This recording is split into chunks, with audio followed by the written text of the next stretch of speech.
So, check, 1, 2, 3, 1, 2, 3, for recording purposes. If I can get your name, please. Oh, yes, D.O. Gibson in a place to be. Let's do this. Coming out in 3, 2, 1.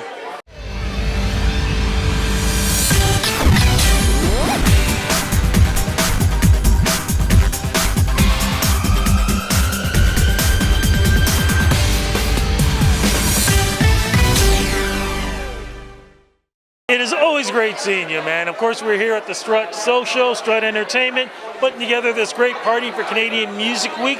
The last party I saw you was when I was hosting at the Black Diamond Ball, my friend, you and your wife. That's right. Black Diamond Ball was great. I mean, so much black excellence. It was my first time attending. I got to go back every year. It was a great event. No, you know what? You are looking great. Your wife was looking very lovely, too. You were just like in this, sort of, I like to call it a give back tour. That's what I like to call it.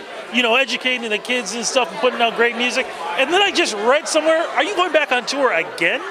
Well, it's kind of a cool moment, Rudy, because yesterday I did shows number 97 and 98 of 2019. I was out in Dresden, Ontario, doing a Black Heritage Symposium at the legendary spot in Dresden, because it was Uncle Tom's Cabin putting it on as well. And then I'm doing a Canadian Music Showcase this weekend. And then I'm heading over to Netherlands to do New School Rules, put on some Canadian events. I'm hosting a boat cruise and putting on a Canadian showcase. And then, ready for this? I'm ready. I'm going to the south of France, and I'm doing it up in Cannes. I'm doing 2 big events in the south of France for MIDEM, the world's biggest music conference. Everybody has dreams. They focus, but again, did you ever think that the dreams that you've created to reality would come true? I'd love to say yes, but no. The first time I went out to MIDEM was about 15 years ago, and I didn't know anybody. I didn't know any people out there, and I came back to Toronto and I was like, I don't know if I'm gonna do this. But I met a guy named Ivan Berry. Well, I knew him for a long time. And you know what Ivan said? He's like, keep at it and keep doing it, because nobody's gonna take you where you wanna go except for you. And that was great advice, because especially being in Canada, I realized I had to take firm reins of my career, and that's what I've tried to do. You've definitely done that. But at the same time, though, while you're working on your own career, you have a beautiful family you're taking care of, you're still giving back to the community practically every time you're up on stage.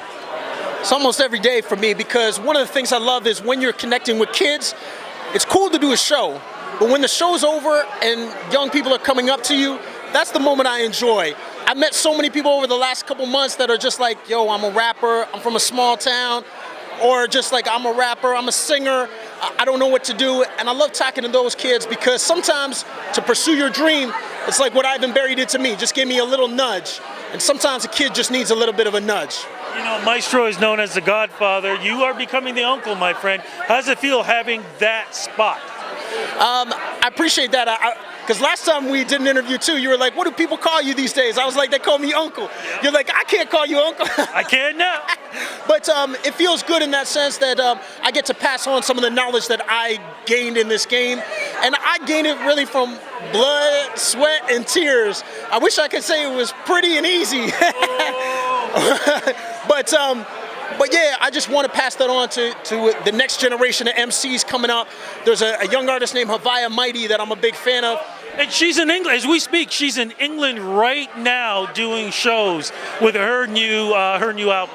The Great Escape, yeah. And then she's gonna be coming over to Amsterdam, and she's gonna be doing it up over there, and I'm gonna be hosting and putting on the events there too for her. And so it's great to see an artist like that. She was talking about the Junos on the Come Up Show podcast, and she was saying how Maestro has been a big figure behind her. So I think it's nice that Maestro taught me to kind of give back as well, and Classified, Choclair, those type of artists have shown me to help. Okay, well look, before you go though, we gotta make mention, because the last time we spoke, you had just released a new album yourself. Second Home is now out. I'm really excited about it. Tantu did all the beats from the Netherlands. I just dropped a new single from it today called Biggest Fan. And what that song is about, you might think it's about like who my biggest fan is, but no, I'm saying I'm a big fan of artists. If you heard me speak right now, I spoke about a few different artists. I'm seeing them in the spot right now. I saw my man Mo Littles, Triple A, and I'm their biggest fans, because anybody who commits themselves to putting out a release, and music is a great thing, but I'm also a big fan of my man Rudy Blair for how you put it down time after time. You're everywhere, man, and you're working really hard, and I appreciate you. Big love, my friend. Big love. Social media, where do we go to follow you? I am D.O. Gibson. That's on Twitter. I am D.O. Gibson. On YouTube, I am D.O. Gibson. On the gram, I am D.O. Gibson. Congratulations, my friend. Oh, yeah.